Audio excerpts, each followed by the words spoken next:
Show me the money. So good and crabby, it reminds me of the crabs down under. Merienda na may sabaw or may noodles, parang benta to, as in. Kuha-kuha niya yung lasang gusto ko. Tastes very good.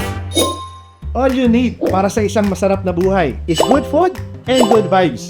Ako, magandang tanghali mga Club Barkada. Ako po si Chef Wado at nagsama na naman kami ng masarap pa. Yes, you heard it right. Para sa masarap na lutuan at tikiman. Ako, kung last season nag-focus tayo sa mga positive dishes. Naalala niyo ba yun?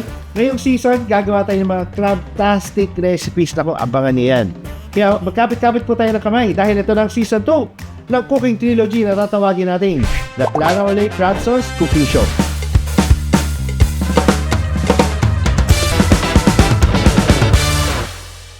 Ngayong 2025, tigilan na natin yung mga crab mentality na yan and let's focus on crab delicacies. Masasarap na dishes, tapos sagot namin yan. Uy, check na natin. Dahil may crab party tayo, gusto nyo makakita ng magic? Okay. Eto. Lalagyan kita ng crab sa loob. So, kina nyo po itong crab? Oh, ayan.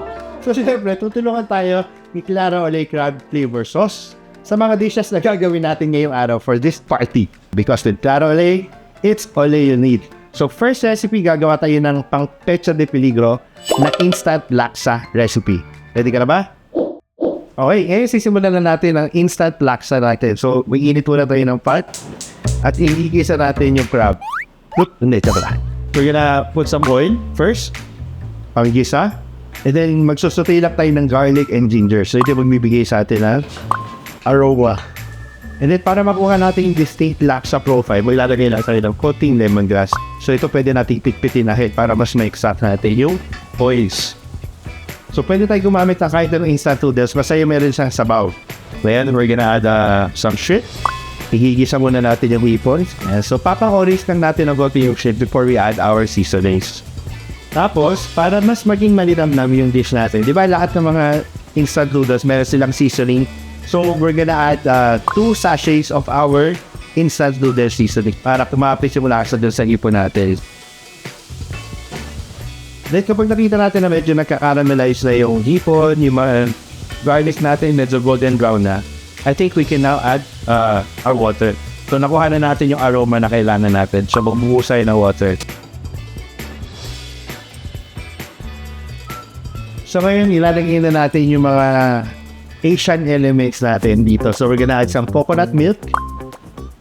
Pag kumukulo na yung natin, broth natin, uwi. Sakto sa gata. Ngayon naman, ilalagay na natin ang hero ng ating dish, ng ating Clara Ole Crab Flavor Sauce. For easy cooking, Clara Ole, it's only you need. Yan na. Yan. Grabe. Sobrang amoy siya talaga, no? Laksa. I think yung lemongrass yung no? Yung talagang X-factor din itong dish na ito. Look at that. Para siyang pinakuluan ng 8 hours. Kunyari, nasa dorm ka lang, bored ka, gusto mo i-level up yung instant noodles mo. Pwede to. So ngayon, we'll let it simmer, then we're gonna add our instant noodles. Show me the money. Yeah. Dahil dalawang sachet yung ginamit natin na seasoning, we're gonna add 2 instant noodles din. So, siguro to para lang makuha natin yung perfect al dente, mga 2 to 3 minutes lang natin papapuloy. And then we're ready. Tapos pwede natin siyang lagyan mamaya ng eggs, ng itlog, tsaka hard-boiled egg. So ngayon, after 3 minutes, I think ready na yung laksa natin. So, i-plate muna natin siya.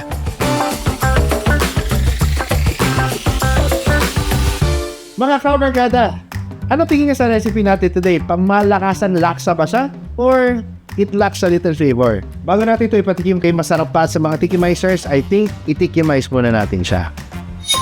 Siyempre, dahil yung crab sauce natin is nandito sa ating broth, titingnan muna natin. Look at that.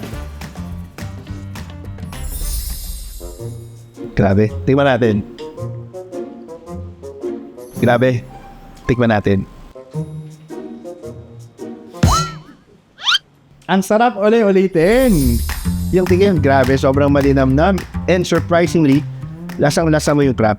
Actually, kung hindi mo sinabi na nilagyan natin ng crab sauce, talagang yung lasa ng lemongrass, yung linamnan ng shrimp, everything is there. Tikman naman natin yung noodles. Siyempre, I think pang malakasan to. First episode pa lang natin, crabtastic agad. Bago pa natin maubos to, I think it's time na pahusga natin kinamasarap ba at ang tikimizers. Let's meet them.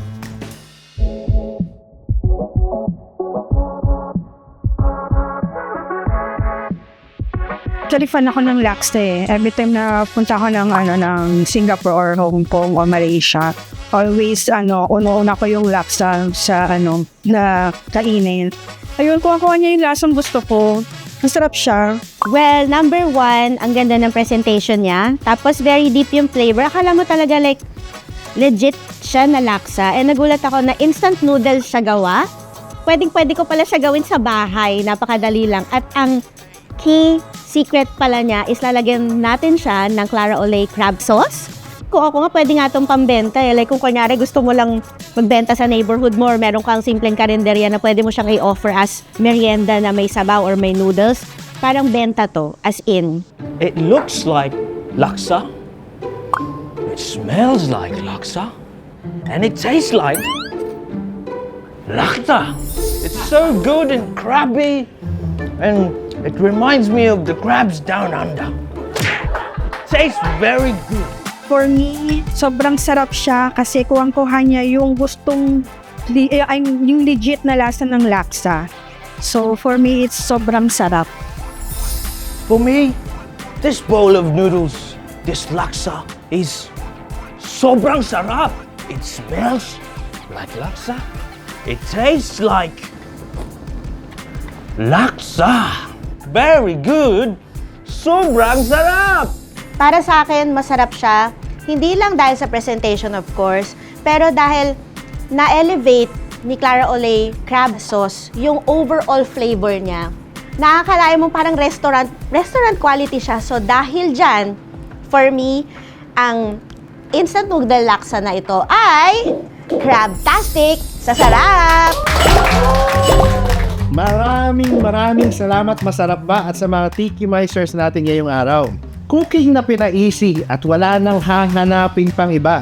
That is the Clara Olay promise. For easy cooking, it's Olay you need.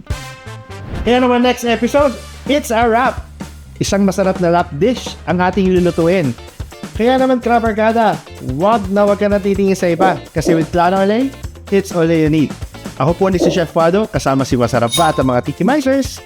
And this is the Clara Olay Crab Sauce Cooking Show. Ang lalaki nito kanina. Pa-okay na eh. Hindi pa okay na.